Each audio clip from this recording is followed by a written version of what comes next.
Okay, at this point, I'd like to talk about potential partnership paths, and I'd like you to recognize that just because there's a path written on a piece of paper does not mean that's the only path that could be taken. I just was pulling things out of a hat. So, but I do always recommend you start with a small project, because there's nothing worse than starting with a huge one and then not liking each other as you move forward. Start with a small project. NSERC Engage is always the best one if you're eligible for it because it's free.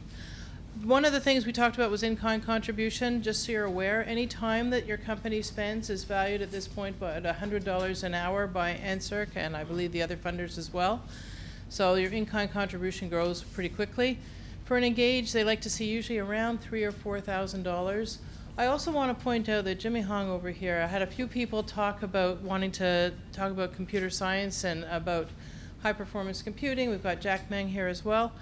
To talk about computer science. They're the guys you want to talk to, and they can also, their colleagues will know who's interested in which parts, and I can help. But we've got a lot going on big data. We have a lot happening around the Internet of Things. We have analytics. We have text to speech. We've got natural language processing. I mean, you name it. It's everything. So start with small. You can actually do the combination that we talked about where you have an Engage with a VIP, you apply at the same time, makes it nice and easy. You can get a $50,000 project roughly by doing that. And then while that's happening, as we do when we have multiple streams of expertise, with one professor you're applying for an Engage and another professor you're applying for Engage. If you're applying for 17 Engages, you're going to get turned down. Because one of the things that the funders are looking for is your capacity to make use of the research. So they don't want to just be throwing money out and have the IP sit on the shelf. You have to actually be able, it has to be really needed by your company and can be really used by your company. So good way is to start with the NSERC Engage and the VIPs. Throw in a MyTax for your next stage as you take it to the next level, or if you're doing a non-technical project, you can start with the MyTax.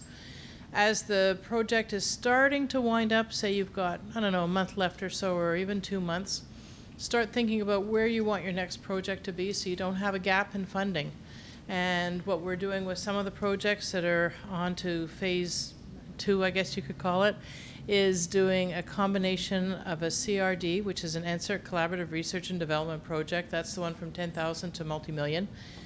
Doing a 2-year application with an OCE VIP2 at $75,000 per year. And what's really amazing is that you can actually take the same company contribution of, say, $40,000 per year, and it gets matched at the federal level with NSERC and at the provincial level with OCE. So you're getting double match for the same $40,000 because it's like throwing away money. It's fantastic. It's a project, you have to be careful that it's truly a research question. You've got to make sure there's some commercialization capability at the end of the road when you're working on it, because the goal of the funders is to make sure that there are new jobs that are created to help the Canadian economy or the Ontario economy. But within those parameters, there's plenty of scope to do fantastic projects that will really move your product roadmap forward. I know I was in industry for 30 years and I never heard of any of this stuff, and it just kills me. I was in tech companies, ICT, and geez, if we had only known all the work that we did on our own, we could have moved twice as quickly through leveraging, and it just, so spread the word. People are still not as aware as they should be. If it turns out that that path doesn't work for you, the other one is you start with an NSERC Engage and then move to an Engage Plus. It doesn't matter what stage your research is at. It doesn't matter what stage your company is at. You could be tiny, you could be huge. There are research grants available to help support. And we're there to, you don't have to figure it all out yourselves. I mean, that's what we're there to do, is to help you with. Each of the faculty areas has got research officers. We have a few in the room right now if they want to, raise their hands. I know I saw, yeah, Dana is here, and Kay, I don't know if she's still in the room, and Paulina. Paulina, hand up, from Lassonde School of Engineering.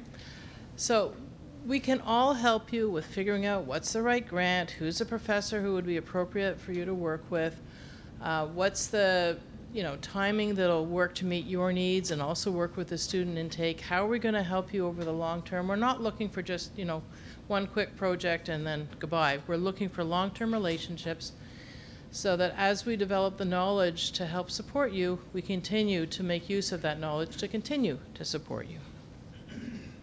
And remember, whenever you're doing these things, that IRAP can be combined. That's an application that's made at the industry partner level, not at the university level, and it can be done in parallel as we're working through. So Innovation York, we've had a few people that have talked about the different services that are available and about the Markham Convergence Center. So I'm within Innovation York, and I support Matchmaker with a Dowry, connecting researchers and companies together for research projects. But I also manage the space that we've got 2,000 square feet over at Warden and just north of Steeles, the Markham Convergence Center, which is an incredible ecosphere supporting small, medium, and large businesses that are looking to go to the next level, to grow in expertise, in people.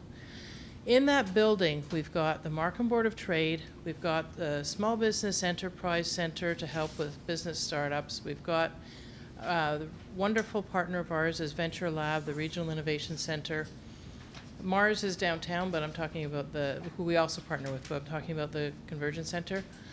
There are lots of small businesses. It's a hive of activity. OCE has got offices there. IRAP has got offices there. Who else? Who did I leave out? I don't know. I think I've gotten most of it. But there is, even in terms of like venture capital type funding, there's some support to help you write the book to go apply for it. So it's terrific. Within our group in Innovation York, I've got colleagues who work on all the research agreements that are needed.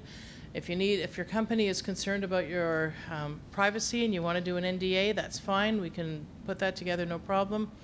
We can write the agreement around the intellectual property. It takes 2 seconds to, come up with it, and then I bug my colleagues, and they have to write these, god-awful agreements, but they're doing it, so you don't have to. We also, within Innovation York, have an entrepreneurship and startup area where one of my colleagues is working at really, I guess you could say, overarcher, pulling together the resources that already exist within our York University community and with all of our partners to support student entrepreneurship, the community entrepreneurs, where the community is within the York area, but also, buildings outside, and entrepreneurs. And they've got the sharing of knowledge and startup weekends, and if you've got an idea but you need a technical person and you're a technical person, you need the business side for the startup companies, we can help with matching that.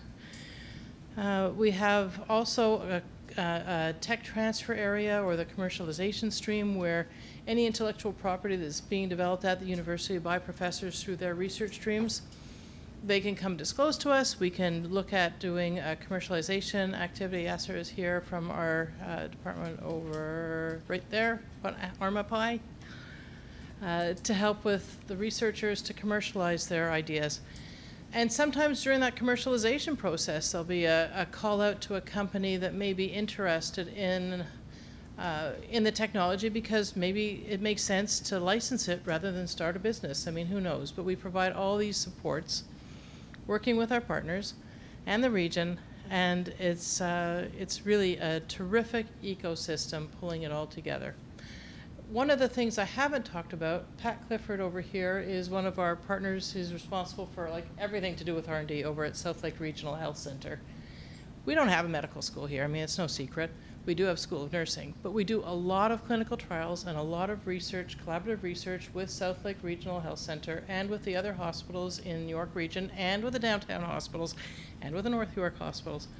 So if you have medical needs, devices, or research needs, we're lucky. We've got great partners that we can line up to do work with. We even have a joint ethics committee with South Lake, so it goes through the ethics review very easily. We have offices there. They've got a fantastic new incubator called Create It. Is it Create It Now? Or yeah, Create It Now, with incubation space for companies in the medical devices area and medical software and solutions, right? So He's a good guy to talk to if you're in that space.